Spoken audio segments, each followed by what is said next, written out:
کیا کہیں گے آپ؟ یہ دیکھیں، یہ تو ایک ریاست کی پرائیورٹیز، کیونکہ ریاست میں ایک ایسا طبقہ مسلط کر دیا گیا ہے جو نہ عوام میں مقبولیت رکھتا ہے، نہ اس کی کوئی ساکھ ہے، تو وہ ایسی الٹی سیدھی پالیسیز ہے اور ملک کو بنانا ریپبلک کی طرف لے جانے کی یہ کوشش کر رہے ہیں، لیکن ہمیں سے کوئی پرواہ نہیں ہے۔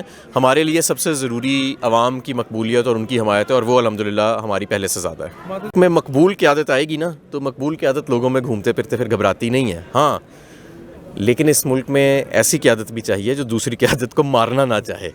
کوئی معاشی ایمرجنسی دیکھ رہے ہیں انتخابات کو ڈیلے کرنے کے لیے؟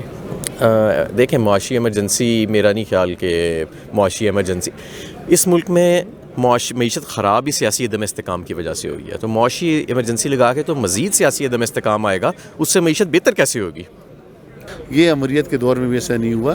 میں کہہ رہا ہوں یہ ادارے بھی اپنے ہیں، اور اداروں کے اندر لوگ خاص کر کے الیکشن کمیشن کے اندر بھی، آج اگر ان کی گورنمنٹ ہے، کل ہماری ہوگی، پرسوں کسی اور کی ہوگی، آپ اپنا حق جو ہے، اپنا فرض نبھائیں اور آئین اور قانون کے دائرے میں رہ کے اپنا کردار ادا کریں۔ یہ نہ ہو کہ کل آپ کے پاس، جس طرح آج پوری قوم جانتی ہے، آج یہ تماشا پوری قوم دیکھ رہی ہے، تو انشاءاللہ وقت دور نہیں ہے کہ یہاں پر یہ امپورٹڈ حکومت اس طرح نکلے گی یہاں اسلام آباد سے، اور انشاءاللہ یہاں پہ پھر پاکستان تحریک انصاف کی حکومت۔ اور آج جو اپوزیشن لیڈر ہے، شہباز شریف تقریر کرتے ہیں اور ساتھ اپوزیشن لیڈر ٹیکس بجاتا ہے۔